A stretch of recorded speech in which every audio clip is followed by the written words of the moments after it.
I'll start. It's just turned 20 past. This is automating AWS with Windows PowerShell. My name's Lee Atkinson. I'm a solutions architect for Amazon Web Services here in the UK. Just before I start, could I just get an idea, how many of you are using AWS at the moment, Amazon Web Services? Okay. And of the rest, are you aware of what Amazon Web Services is, or do you want to learn a little bit? I've got a few slides to go through, so we'll go through those just to get an idea of what AWS is. So what is AWS Services? We are we provide compute services, so they can be compute, storage, it's cloud computing basically. We provide it as a rentable resource. We have the basics of compute, database, storage, and we also have higher level services, so we have things like analytics, streaming event services, mobile analytics, things like that. So one of the key things is obviously we've got a global infrastructure. So we have, around the world, we have 11 regions. A region is made up of what we call at least 2 availability zones. And an availability zone is it's designed for fault isolation. So if there was a failure in one availability zone, let's say if there's a natural disaster or something like that, the idea being that it would be isolated from the other availability zones in a region. So you can operate highly available services, and we operate highly available services provided to the customers across a single region because we're operating across multiple availability zones. An availability zone itself is actually made up of 1 or more data centers. So you can think about this as there's at least 2 data centers in every region. Quite often there's quite a lot of data centers, and depending on the region, the size can be quite big, but you've still always got the availability zones. We've also got what we call edge locations. So there's 53 of those located around the world. This is where we run our edge services, which are content delivery network called CloudFront and a Route 53, which is a DNS service. So these are operated across the globe to give low latency services to customers surrounded across the globe. I don't know if you've heard of Gartner. They do what's a magic quadrant. So they're independent analysts. They look at the market, and they did a magic quadrant based on cloud infrastructure as a service. This is the current one. It shows Amazon Web Services, as you can see in the far top left corner, top right corner. And it shows that we're a leader in cloud infrastructure as a service. In fact, Gartner, doing their research and interviewing all the providers, they stated that Amazon Web Services has 5 times the compute capacity of all the other providers together. So it shows how massive scale that we operate compared to other providers. We have over 40 AWS services. This is not all of them. We're providing sort of the basic things such as compute, storage, databases, but we're also providing higher level services such as application streaming, data warehousing, queuing services. And we also provide enterprise applications as well, such as desktops as a service or file syncing. And to give you an idea, we have currently over 1 million AWS customers at the moment. We define an AWS customer as someone that's actively used the AWS service in the last month, and that's not including AWS internal accounts. They are separate customers. We've got customers ranging from startups such as Airbnb, Tumblr, Pinterest. We've got somewhere on there, Halo, which is obviously a UK company where you can book taxis. That's operating on AWS. We also have enterprise companies such as Shell, Unilever, GE. And again, in the UK, we've got customers such as Channel 4 and News UK. So I'll just give you a brief overview of what AWS is. We're going to move on to talking about managing AWS resources. So probably the first one that most customers get to use is the web console. So this is a web-based console that you can manage your AWS resources for your account in. But there's many more different ways of interacting with our services. There is the HTTP-based API, and in fact, all other methods of controlling our resources are all based on that API. We have high-level orchestration services, so we have Elastic Beanstalk, which is an application container service. So you can write your application, whether it's in .NET, Java, Python, Go, and you can then launch that, and we will create, Elastic Beanstalk will create the whole of that stack. So it will spin up the compute resources, any load balancers, database servers, etc. There's many third-party tools, whether that's with our partners that we work with, ISVs, but it could also be open source tools as well. You look at GitHub, there's quite a lot of tools. Obviously, it's open source. Try them out, see how you get, but obviously just be aware of that they are third-party tools. We also provide SDKs for developers. So these are obviously using the API, but using them for different development platforms. So that, again, it's .NET, Java, Python, Ruby, Go, JavaScript. We also have mobile SDKs for Android and iOS. We also have the AWS CLI. So this is a command line interface tool. It's cross-platform, so it will run on Windows, Mac, and Linux.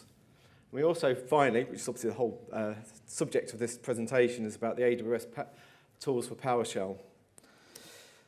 So you could probably ask, why use the AWS tools for PowerShell? We've got the AWS CLI that will work on Windows as well as Mac and Linux. Why should I limit myself to AWS, to the PowerShell tools? I think there's probably two main reasons. One is that it's more familiar to PowerShell users. It uses the conventions of PowerShell commandlets using the verb, noun, command naming structure. And also that it returns objects. So these are objects that you can then query and manipulate. The AWS CLI, because it's an executable, it returns text. The text can be in like a tabular form, or it can be in a JSON form that you can obviously query that JSON, but it's still text. So it's harder work to do it, but you can do it. The advantage is that it is cross-platform. But if you're building something on Windows to use, then PowerShell tools can be easier to manipulate. The one other thing I would say, that if you've got a common piece of code that's using the CLI, don't forget that you can obviously run that in your PowerShell script. The CLI itself is just an executable, so you can still do it that way. But we're going to obviously concentrate on PowerShell. So before we start, a couple of more things I just want to cover just so you understand what we're talking about. So the first one is Elastic Compute Cloud. So this is our service that we provide. It's virtual servers in the cloud. So you spin up a virtual machine. You can specify which operating system you want, whether it's Windows or Linux. You have control over that virtual machine. You are the administrator or the root account. We do not have access. You manage it yourself. And another service that we also provide is the Identity and Access Management Service. This is a way of you creating users and roles within your account, your AWS account, so you can specify what rights those users and roles have to interact with your AWS resources. So you can set whether they are allowed or disallowed to perform certain actions on certain AWS resources. So an action could be to create or delete something. A resource could be an EC2 instance, or it could be an S3 bucket, which is our storage service. And nearly every service has got the ability to specify rights that you can perform against the resources. The actual definition of rights access is performed in the access control policy, which is a JSON template file that you can write out. It's pretty simple to understand, and you can define and you can apply that either to your user, so you can specify what rights they have, but you can specify it to some resources, so you can say which users can apply to that resource. There's more details in that URL, but it's something you carry on with this presentation. It's something you just be aware of. But basically, it's a user control and access to your AWS account. If you spin up an EC2 instance, one thing you can do is define an IAM role. So an IAM role is like a user, but it's not attached to a human being. Typically, it's something else that performs actions on your behalf within the AWS account. So when you spin up an EC2 instance, you can specify a role. The role will obviously give that EC2 instance some rights to perform certain actions. You can specify what you want it to do. So and of course, you want to try and think about least privilege, only give the rights that instance needs to perform. EC2 will take those credentials for that role and pass it down to the EC2 instance when it first boots up. It will also rotate the credentials so that the credentials are never stale. They're changing all the time. And it just allows you so that you can securely pass those credentials to your instance without you having to manually take credentials from one place to another. You don't have to worry about the copying. It's all done by EC2 working with the instance. The SDKs, the AWS CLI, and the PowerShell tools will use that instance role. You don't need to specify it when you're creating it. It will just use that by default. You can still use other credentials if you want to, if you're performing an action against something else, but by default you don't have to do it, it will just work. Obviously with machines that aren't running on EC2, we don't have instant profiles, so you have to manage getting those credentials from IAM into or onto that instance. So you have to manage the security, just like any kind of username, password. You've got to make sure that you move that into PowerShell or onto the instance. We'll explain a bit later on that PowerShell has the ability to take those credentials that you've manually moved into it and store them securely so that you can then use them without having to worry about actual storage on that instance once you've transferred them over there. So we're going to get started because we've done quite a bit of talking, 10 minutes. The first thing we're going to do is, so the PowerShell tools are something, they're installed by default on EC2 images. So if you create an EC2 instance from an Amazon machine image, which is what's used to define the root file system, effectively the operating system and what's installed on it. The PowerShell tools are installed there by default, but if you're installing it onto your own machine, you go to this URL here and it will give you the ability to download it. It's an MSI. The PowerShell tools is actually, the MSI includes the PowerShell tools, includes the .NET SDK, and it also includes the tools for Visual Studio as well. So if you use Visual Studio and install this, then you get a GUI interface within Visual Studio to manage your AWS resources. And as I said, so for EC2 machines, you're going to have to create a IAM role, and then you launch that instance with that role. And for non-EC2 machines, you're going to create an IAM user, and then when you go into the PowerShell tools for that, you're going to provide that with the credentials of that user and store that, and then you can store it as a default, so that anytime you come back and you run PowerShell commands, it will use those credentials that you stored previously. So I'm just going to go to a demo. If everything works well. Now, you probably noticed that I'm running a Mac, so what I'm going to do is use another Amazon service that we provide. It's called Amazon Workspaces. It's desktop as a cloud, so I'm using a Windows machine to actually do the demo, so hopefully everything works with the internet connection. So the first thing I'm going to do is log on to this other machine to actually... Right, so the tools are already installed in there. I've just installed the tools, so they won't actually run... The tool's been run, but there's no credentials, because this is just, although it's running in a workspace, it's just like a normal machine that you would run on your laptop or in your own data center. So it doesn't have the EC2 IAM role to actually do anything against the AWS API. So the first thing I can just do is to check that, that we've got a PowerShell running. And there you are, it just shows you that it's got the PowerShell tools installed, gives you the versions. We can also look at how many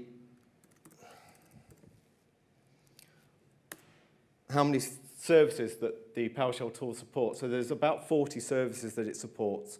So it's got commands for all those services.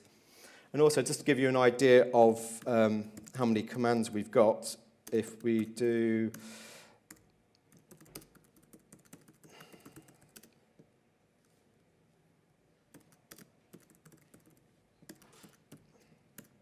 We should have, so we've got over 1,100 commands in total in the PowerShell tools.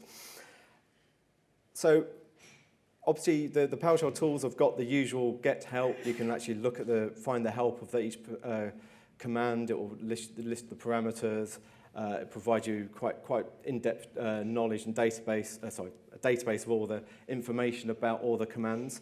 One other thing that's quite useful is obviously we talked about the PowerShell tools are designed for PowerShell users, which means it's using its naming conventions that fit in with the verb and noun.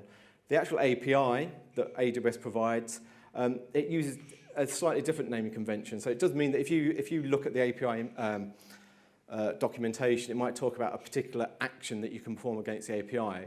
If you're wanting to see, well, what is that called in PowerShell, it may not be the same because we're trying to keep the PowerShell tools to be PowerShell friendly. We have a command which is called get AWS commandlet name API operation, and then say if we do describe instances, which is a way of basically listing your instances in your EC2 instances in your application. it actually returns, there's actually two commandlets. One is the EC2, which is get EC2 instance. This other one is OpsWorks, which is another service which is providing you, as I talked about before, there's like a higher level orchestration service. So OpsWorks is a DevOps tool for managing your infrastructure running in AWS. And it happens to have a same operation within its API that's called describe instances. So it's showing you that there is two commandlets. Obviously, you would probably know that the EC2 one as a service, so you'd go that you know that get EC2 instance is the one that you want to run. Now, if I try and run that, I haven't got any credentials, so it will just be not. It will fail. It won't actually have any be not allowed. So what I need to do first is to actually provide some credentials. So the first thing I can do is set AWS credentials and pass the access key. Now I have got already installed. It's just a parameter that I've already defined. It's just so I don't show you my access key and my secret key defined in there, and a secret key. So these are the two bits that identify. These are the credentials to talk to the API. So I can just let me just get that right. So that's basically defining for this session. So if I keep that open with the PowerShell, it will remember those credentials. So now I can make AWS PowerShell calls because it's now got credentials. But if I wanted to keep that, store that sort of for the future, I can call, initialize, if I spell it right, AWS defaults. So that's going to pick up my credentials, what's current, and I'm going to store that so I can use for the future. One other thing I want to do, because we talked before, we've got multiple regions, we need to tell which region we want to talk to. So I will also specify the region as well. So I'm using, for this one, I'm using the Dublin region, which is called EU West 1. So now that's stored the credentials. Now I can actually do get EC2 instance. So this will list all the instances that I've got. So you can see that actually it returns groups of instances, but you can see that it's found the instances that's running in my account. There's also an object within PowerShell called AWS History. This provides the ability to actually look at your previous commands, for instance. So this lists all the commands. It allows you to see what you've done. You can see what the last response from the API for the command.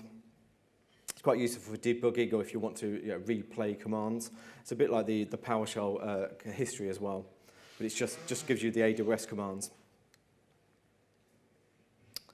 So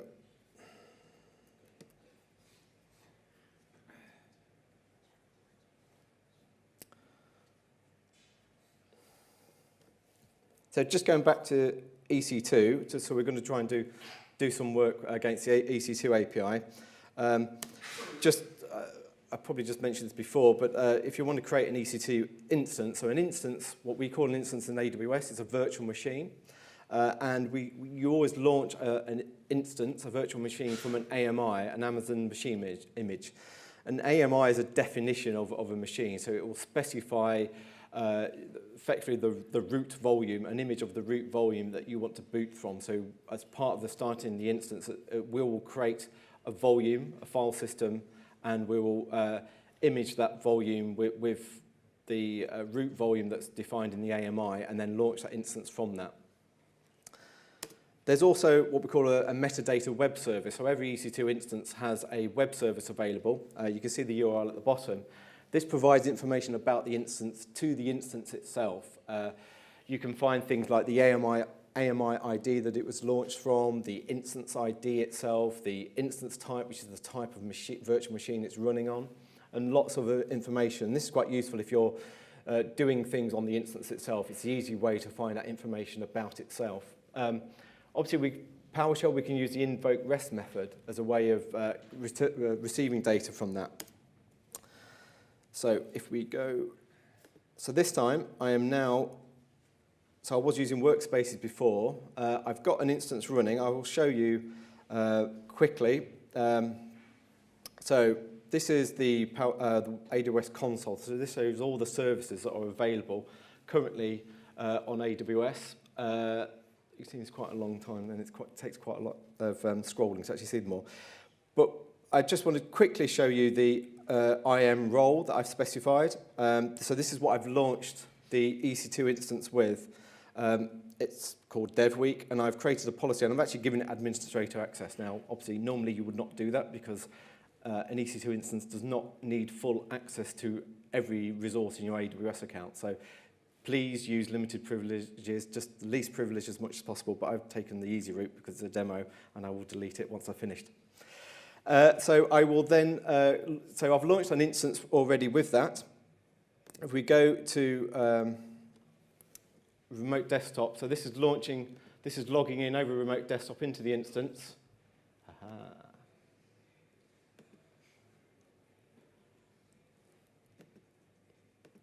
Already running. So this is running on EC2 itself, and so I can now make a call directly. I don't need to give it an instance AIM credentials because it's already got that, so I can just run a call and it will just return data. I can also actually,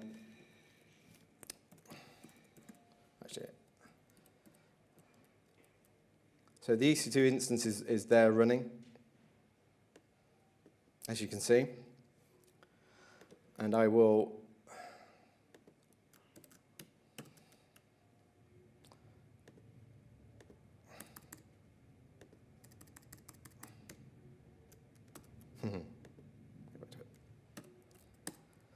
so you can there see information about the instance, so I can then look at the instance ID, for instance. So it gives you the instance ID, and it gives you a lot of information about the instance. Now, if I want to launch an instance, I need to find out an AMI that I want to launch it from. We've got, within PowerShell, we've got the ability to actually find details about a Windows instance. So if we go here, this was actually find the AMI for, as you can see, Windows 2012.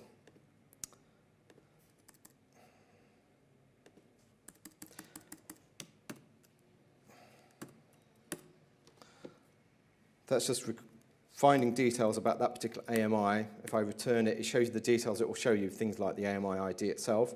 I can then launch instances from that. So this will launch, it will launch 2 instances from that AMI. You can see that it's a new EC2 instance. It launches an instance type of T2.medium. So that's a particular instance machine type. It's a specification of RAM and storage and CPU power. I'm specifying with the min and the max counter that I want 2 instances. And this instant profile name is the DevWeek profile. So that's launching with that IAM role. If we look at the inside the EC2 console on the web, you can see that these 2 instances are just starting up. So it'll take a while for them to boot up. We can also do things like tagging that instance. So a tag within AWS is a way of tagging a resource so that you can identify that particular resource, maybe assign it to a particular project. It helps with billing because then you can build up a billing amount for that particular project. You can also do that within the PowerShell tools as well. With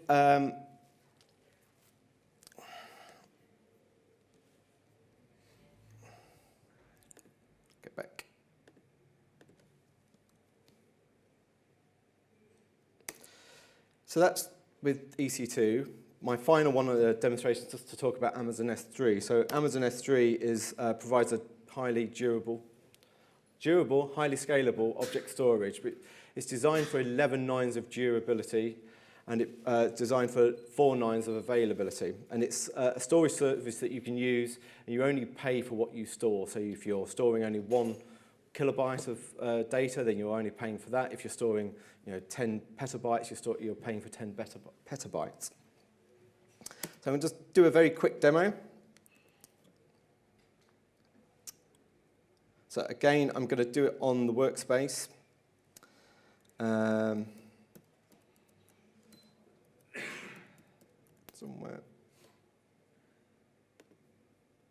There we are. So So I'm just going to randomly create a 1 gigabyte file. So that's just creating a 1 gigabyte file on my local drive, just as something to upload. The next thing I'm going to do is to upload that file to S3. I'll start that up and I'll just explain. So this is uploading the 1 gigabyte file. It's using, the command is write S3 object. What it's doing is, because it's quite a large file, it's actually parallelizing the upload. It's using what's a feature called multi-part upload. So rather than uploading one file as a whole in one go, we're actually uploading in parallel multiple parts of that object. And once the file's uploaded, we're then joining that file back together into one object. And that's all been done by the Powershell tools. You just specify write S3 object and it will manage that multi-part uploads for you. So it makes it a lot quicker. So that's just been uploaded. If I quickly look at the S3 console, so this is Amazon S3 has the concept of what's called a bucket. So that's really just a storage container. I've created just one bucket called DevWeek Demo. Inside there, this is the object I've just uploaded. You can see that it's approximately 1 gigabyte. And it was just uploaded, just a few seconds ago. So that's a way of uploading the object directly into S3. Again, you can manage the objects. I've only actually shown you a demonstration of EC2 and S3. Obviously, it's only half an hour, and I wanted to go through some of the introduction of how to set up your PowerShell tools. The key thing with PowerShell tools is it supports pretty much all the services of AWS that's got an API. So it's well worth investigating all the services and understanding all the different things so you can do databases and analytics and data warehousing and looking at the PowerShell tools and how that can help you automate your workflow and your processing of managing your AWS resources. The web console is great for viewing stuff and for doing sort of basic stuff, but you don't want to be, it's better to, the repeatable stuff that you need to do, you want to be using something like scripting rather than using the console, especially when you get to a scale of running potentially hundreds of servers. The PowerShell tools is going to be a lot easier and a lot quicker for you to manage.